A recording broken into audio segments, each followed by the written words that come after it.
ఎవడో ఒక పాంప్లెట్ వేసి అనుకోండి, దానికి జడియాల్సినంత అవసరం లేదు. అన్ననేవారు యేసన్న గారు బాగా మాకు గుర్తు. ఊరిలో ఏనుగులు వెళ్తామంటే కుక్కలు ఎన్నో మొరుగుతాయి అంట. అవి మొరిగినాయి కదా అని చెప్పి తొండం కూడా తిప్పిచూడదంట. ఎవడెన్ని పాంప్లెట్లు వేసినా హోసన్న మినిస్ట్రీస్ దుర్వార్తలకు జడిసేది కాదు. ఆమేన్ చెప్పండి గట్టిగా. దుర్వార్తలకు జడిసేది కాదు.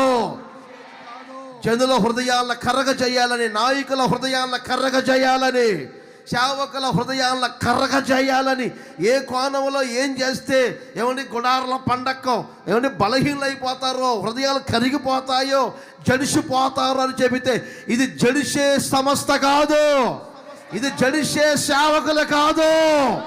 సింహపు గుండె లాంటి గుండె కలిగిన వారు సహితం హోసన్న మినిస్ట్రీస్ ఎదుట భయపడాల్సిందేను. దుర్వార్తలకు జడిసేది కాదు హోసన్న మినిస్ట్రీ. కొట్టు గట్టిగా, హోసన్న మినిస్ట్రీస్ జడిసిపోయేది కాదు.